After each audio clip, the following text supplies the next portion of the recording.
Michael Schumacher is a great example of a leader. So you think of Michael as a driver. Michael's a leader because Michael understood that for him to stand on the top step of the podium while driving for Ferrari and to win 7 world championships as he did at Benetton and Ferrari, Michael needed to have teams of people who were utterly as motivated as he was, but in their case to give him the best car in the world. It's all about questioning established ways of doing things. So if you take a Formula One car, 4 wheels, an engine, a gearbox, a chassis, you would think, wouldn't you, after 67 years that we would pretty well have exhausted every possible avenue for development. But the remarkable thing is we just keep on pushing the performance envelope. We keep getting faster and faster. We use less fuel, we get more power. These days in Formula One we have a hybrid petrol-electric powertrain. The engines are the most efficient engines ever produced, most efficient internal combustion engines ever produced by a significant margin.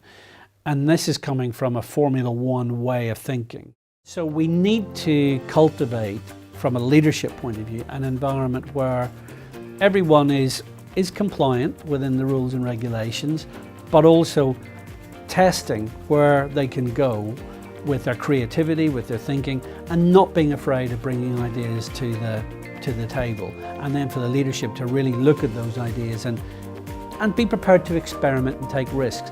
People in business often are quite risk averse. I don't want to take a risk.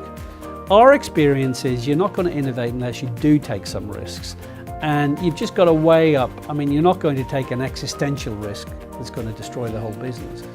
But that doesn't mean you can't take an experimental risk in a particular area of operation or technology. Try something new, be a little bit different, differentiate yourself from the competitor. Thinking about ultimately how can we make this sport inherently safer. A lot of the methodology had to do with continuous improvement. So each time we had an incident, we would look at it, analyze it, and make sure next time out we did better.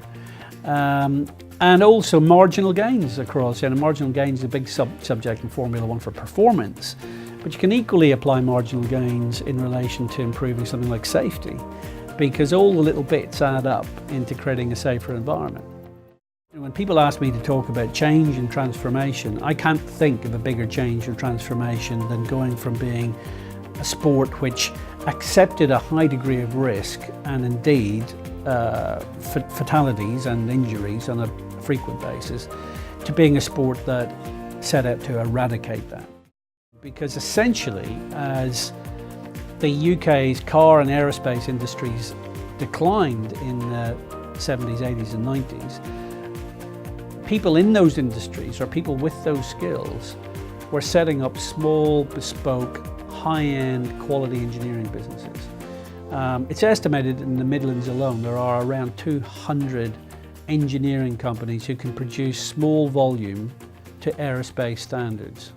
And that's why a company like Mercedes-Benz, when they set up a Formula One team, they're not in Stuttgart in Germany, they're in Brackley in Northamptonshire, because they realise that the talent is here, the supply chain is here. And of course, now that the universities in the UK enable engineers, young engineers, to study motorsport engineering, Formula One engineering, as a degree course, we're punching out the next generation of talent.